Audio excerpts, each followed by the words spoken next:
20 de setembro de 2023. Meu nome é Juliano Pereira e esse é meu canal. Se inscrevam para ouvirem essa história de terror. Resident Evil, A Conspiração da Umbrella, de S.D. Perry. Jill já estava atrasada para a reunião quando, de alguma maneira, deixou suas chaves caírem na xícara de café, a caminho da porta. Desacreditada com um leve ting no fundo da xícara, ela ainda deixou cair uma grossa pilha de documentos que carregava debaixo do outro braço. Ah, droga! Ela viu as horas assim que ia para a cozinha com um copo na mão. Wesker havia marcado a reunião para 19 em ponto, significando que ela só tem 9 minutos para fazer uma viagem de 10, achar um lugar para estacionar e pôr o traseiro numa cadeira. É a primeira reunião desde que os Stars assumiu o caso. Droga, a primeira reunião desde que ela foi transferida para Raccoon, e ela vai se atrasar. Deve ser a primeira vez em anos que eu me preocupo em estar no horário e acabo parando na porta. Resmungando, ela foi até a pia, sentindo-se tensa e brava consigo mesma. Era o caso. O maldito caso. Ela pegou as cópias do arquivo logo depois do café da manhã e passou o dia todo mexendo nos relatórios, procurando por algo que os policiais não viram. E se sentia cada vez mais frustrada quando o tempo passava e não achava nada de novo. Ela virou a xícara e tirou as mornas chaves, enxugando-as no seu jeans, enquanto corria para a porta da frente. Ela se abaixou para recolher os papéis e parou, olhando para a brilhante foto colorida. Oh, meninas! Ela ergueu a foto vagarosamente, sabendo que não tinha tempo e ainda incapaz de tirar os olhos das delicadas faces cobertas de sangue. Becky e Priscilla McGee. 9 e 7 anos. Você pode continuar fingindo ou pode admitir. Tudo está diferente agora. Está diferente desde o dia em que morreram. Quando Jill se mudou para Raccoon, ela andava sob muito estresse, incerta sobre a transferência e até mesmo se queria ficar no Stars. Ela era boa no trabalho, mas só pegou por causa de Dick. Depois do processo, ele começou a pressioná-la para que seguisse outra profissão. Durou um tempo, mas o pai dela era persistente, dizendo sempre que um Valentine na cadeia era demais. Com o treinamento e o passado dela, não havia muitas opções, mas o Stars, ao menos, apreciava suas habilidades e não se importava com o resto. O salário era decente e havia o elemento de risco que ela passou a gostar. Em retrospecto, a mudança de carreira foi bem fácil. Isso deixou Dick feliz. Mesmo assim, a mudança tem sido mais difícil do que ela pensava. Pela primeira vez, desde que Dick foi preso, ela se sentiu realmente sozinha. E trabalhar pela lei começou a parecer uma piada. A filha de Dick Valentine trabalhando pela verdade e justiça. Sua promoção para os alfas. Uma boa casa nos subúrbios era uma loucura. Ela pensou seriamente em abandonar tudo e voltar a ser o que era. Até que 2 garotinhas que viviam do outro lado da rua apareceram na sua porta, perguntando se ela era mesmo uma policial. Seus pais estavam no trabalho e elas não conseguiam achar o cachorro. Becky em seu vestido escolar verde, Pris em seu macacão, ambas tímidas e chorosas. O filhotinho estava andando num jardim a algumas quadras dali. Sem esforço, Jill fez 2 novas amigas. As 2 irmãs praticamente adotaram Jill. Apareciam depois da escola, trazendo flores. Brincavam em seu jardim nos fins de semana, cantando as intermináveis músicas aprendidas com filmes e desenhos. As meninas, miraculosamente, tiraram a solidão de Jill. Pela segunda vez, em seus 23 anos, ela se sentiu parte da comunidade a qual vivia e trabalhava.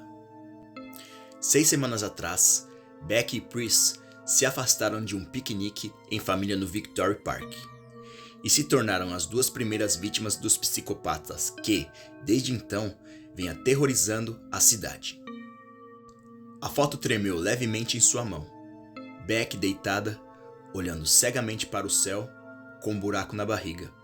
Pris estava estendida próxima a ela, braços esticados, pedaços de carne arrancados selvagemente de seus membros. Ambas foram estripadas, morrendo de forte trauma antes de sangrarem. Se elas tivessem gritado, ninguém ouviria nada. Chega! Elas se foram e você pode finalmente fazer algo. Jill colocou a papelada de volta na pasta e saiu logo depois, respirando profundamente. A noite estava começando, o cheiro da grama estava forte, no quente ar do verão. Em algum lugar rua abaixo, um cachorro latia entre as crianças. Ela foi para seu cupê cinza, estacionado na rua, tentando não olhar para a silenciosa casa dos McGee. Jill dirigiu pelas largas ruas do bairro, vidro abaixado, atingindo o limite de velocidade, mas de olho nas crianças e animais. Não havia muitos deles por ali. Desde o início do problema, mais e mais pessoas começaram a manter as crianças dentro de casa, mesmo durante o dia.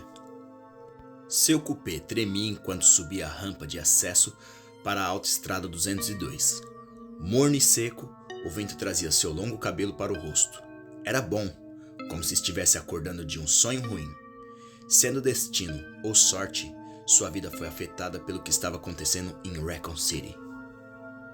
Ela não podia continuar fingindo ser apenas uma ex-ladra, tentando ficar fora da cadeia, tentando andar na linha para fazer seu pai feliz, ou que o Stars tinha apenas outro caso para resolver.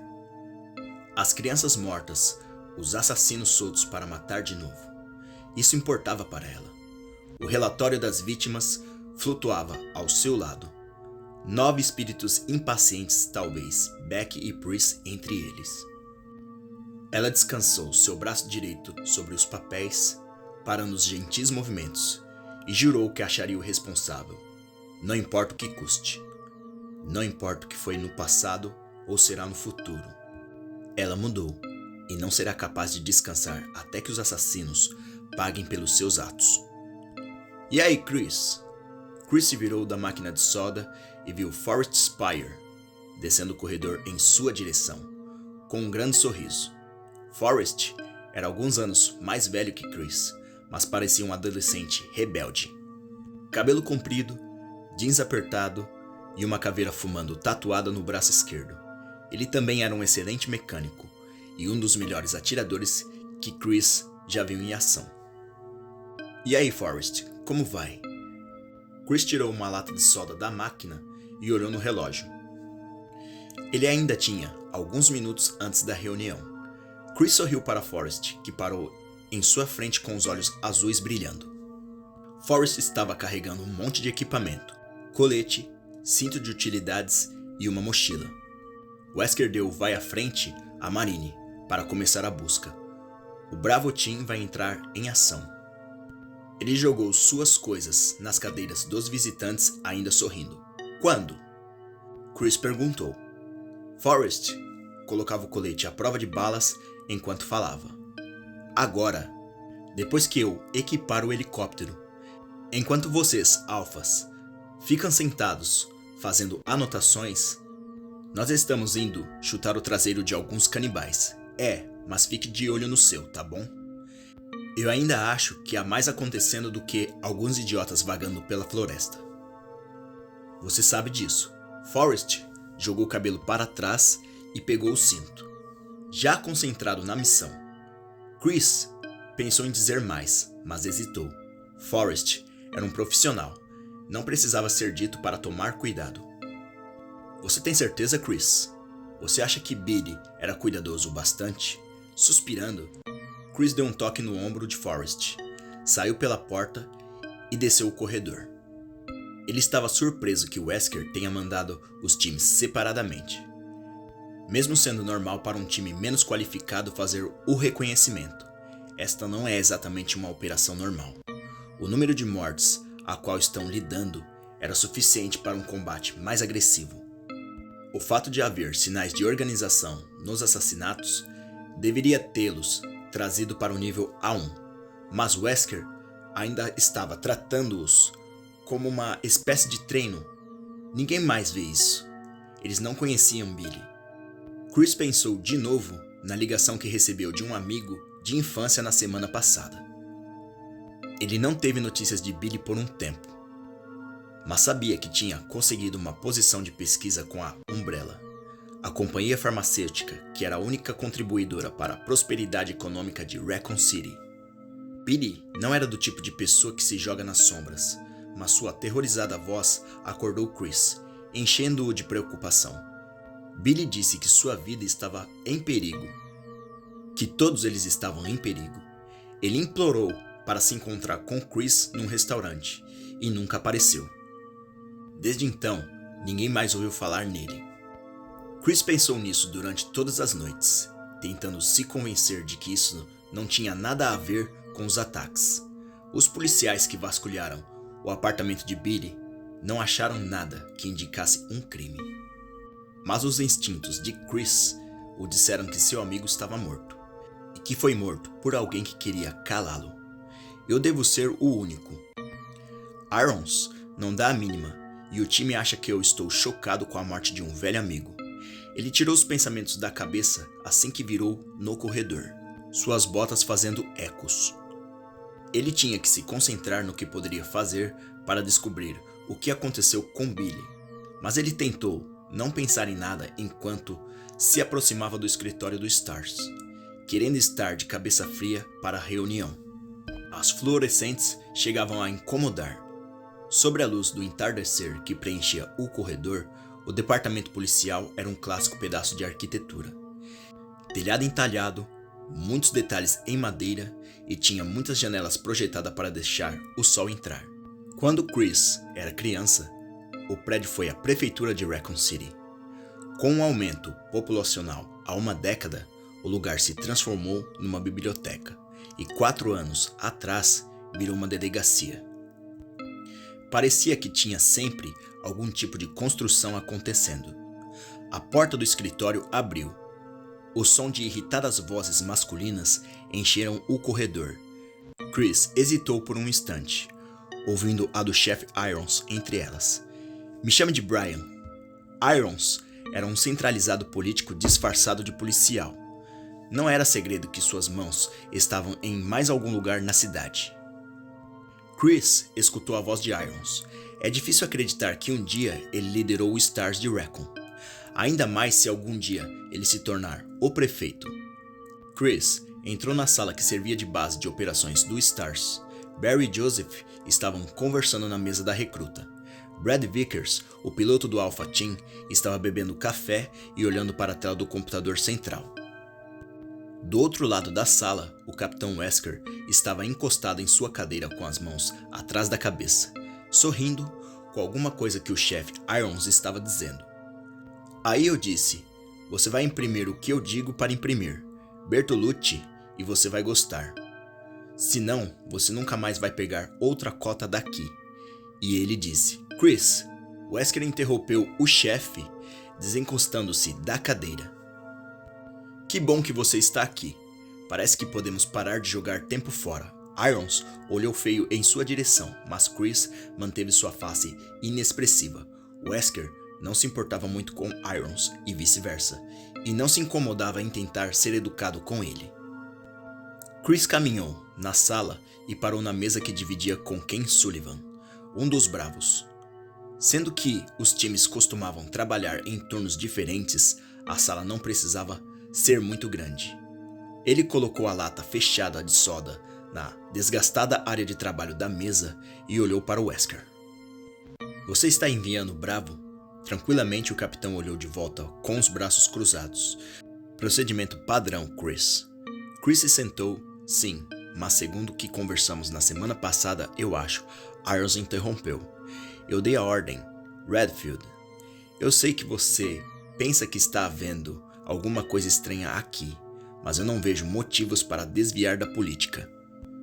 Chris forçou um sorriso, sabendo que isso irritaria Irons. Claro, senhor. Não precisa se explicar em meu benefício. Irons olhou para ele por um momento e voltou para Wesker. Eu vou esperar um relatório quando o Bravo retornar. Agora, se me der licença, capitão. Chefe Wesker acenou com a cabeça. Irons se virou e andou para a porta. Menos de um minuto se passou e Barry começou. Será que ele levou a sério? Nós podemos fazer uma vaquinha no Natal e comprar um laxante para ele. Joseph e Brad riram, mas Chris não conseguiu. Irons era uma piada, mas seu modo errado de agir nesta investigação não era tão engraçado. O Stars deveria ter entrado no começo ao invés de só dar cobertura ao RPD. Chris olhou para Wesker, que tinha uma expressão difícil de entender. Wesker assumiu o Stars há alguns meses, transferido pela sede em Nova York. Chris ainda não conhecia sua real personalidade. O novo capitão parecia ser tudo o que deveria, estável, esperto, calmo, mas tinha algo que às vezes o tirava da realidade. Wesker suspirou e se levantou. Sinto muito, Chris. Eu sei que você queria que as coisas fossem diferentes, mas Irons não deu confiança para seu medo. A culpa não é sua, Chris disse. Wesker podia fazer recomendações, mas Irons era o único que podia dar as missões. Barry foi na direção deles, passando a mão em sua curta e avermelhada barba. Barry Burton tinha um pouco mais de 1,80 m, mas era forte como um urso. Sua única paixão, além da família e da coleção de armas, era levantamento de peso. E dava para perceber. Não se preocupe, Chris. Marine vai nos contatar assim que farejar problemas. Chris se conformou, mas não estava gostando disso. Droga. Enrico Marini e Forrest Spire eram os únicos soldados experientes do Bravo Team. Kenneth J. Sullivan era um brilhante químico, mas segundo seu treinamento no Stars, ele não era capaz de atirar numa vaca ao lado de um celeiro. Richard Aiken era especialista em comunicações, mas também tinha falta de experiência em combate. Rebecca Chambers, que tem estado no Stars por 3 semanas, deveria ser uma talentosa médica. Chris a encontrou algumas vezes. Ela parecia boa o bastante, mas era apenas uma garota. Não é suficiente. Mesmo com todos nós, pode não ser suficiente. Ele abriu a soda, mas não a bebeu. Ao invés, pensou no que o Stars viria pela frente. E também pensou nas desesperadas palavras de Billy. Eles vão me matar, Chris. Eles vão matar a todos que sabem. Me encontre no Ems agora. Eu vou te contar tudo. Exausto, olhou para o nada, sozinho, com o conhecimento de que os assassinatos selvagens eram apenas a ponta do iceberg. Barry ficou frente à mesa de Chris, tentando pensar em algo para dizer, mas Chris não parecia apto a conversas. Sem o que dizer, Barry voltou para onde Joseph estava, procurando nos arquivos. Chris era um bom homem, mas às vezes levava as coisas muito a sério. Estava muito quente. O suor escorria pelas suas costas. Como sempre, o ar-condicionado estava quebrado, e mesmo com a porta aberta, o pequeno escritório estava desconfortavelmente quente. Tendo sorte? Barry perguntou. Joseph ergueu a cabeça com um lamentável sorriso em seu rosto. Você tá brincando? Parece que alguém escondeu a maldita coisa de propósito. Talvez Jill tenha achado. Ela ainda estava aqui ontem à noite, quando eu fui embora. Revendo os testemunhos pela 100ª vez, Barry disse, o que vocês estão procurando afinal? Brad perguntou. Barry e Joseph olharam para Brad, que ainda estava no computador, usando fones. Ele estava monitorando o Bravo Team, em seu voo pela floresta. Ele parecia de saco cheio. Joseph respondeu, Barry, diz que há mapas da velha mansão Spencer em algum lugar. Alguns projetos que saíram quando ela foi construída. Ele parou, depois sorriu para Brad. Mas eu acho que o velho Barry tá ficando caduco. Dizem que a memória é a primeira a ir embora. Barry falou com boa naturalidade. O velho Barry pode facilmente chutar o seu traseiro na próxima semana, homenzinho. Joseph olhou para ele zombando. Se você não esquecer até lá. Barry riu balançando a cabeça. Ele só tinha 38 anos, mas já estava com o Stars há 15, tornando-se o membro mais velho. Ele aguenta numerosas piadas de idade, a maioria delas vinda de Joseph. Brad levantou a sobrancelha. A mansão de Spencer? Vocês crianças devem aprender sua história. Barry disse. Ela foi projetada pelo único George Trevor. Antes de desaparecer, ele foi o arquiteto que fez todos aqueles arranha-céus em DC. De fato, o sumiço de Trevor pode ter sido o motivo de Spencer ter fechado a mansão. Boatos dizem que Trevor ficou louco durante a construção. Quando ela foi terminada, ele se perdeu e vagou pelos corredores até morrer de fome. Brad achou ridículo, mas de repente ficou sério. Isso é besteira. Eu nunca ouvi nada parecido. Joseph piscou para Barry. Não é verdade. Agora o fantasma dele vaga pela casa toda noite. Eu ouvi dizer que às vezes ele pode ser ouvido gritando Brad Vickers. Traga-me Brad Vickers. Brad ficou corado. É, você é um verdadeiro comediante, Frost. Barry balançou a cabeça, sorrindo, imaginando como Brad conseguiu entrar para o Alpha. Ele era sem dúvida o melhor hacker trabalhando para o Stars e um bom piloto, mas não era tão bom sob pressão. Joseph passou a chamá-lo de Chicken Heart Vickers, Vickers medroso ou Vickers covarde, quando ele não estava por perto. Ninguém discordava da avaliação de Joseph, então é por isso que Spencer a fechou? Brad perguntou a Barry, de bochechas ainda vermelhas. Barry respondeu, eu duvido. Ela deveria ser algum tipo de pensão para os executivos da Umbrella. Trevor realmente sumiu no final da construção e Spencer estava quebrado. Ele decidiu transferir a sede da Umbrella para a Europa, não me lembro para onde exatamente. Provavelmente alguns milhões de dólares fora do bolso. Como se a Umbrella fosse sofrer, Joseph disse.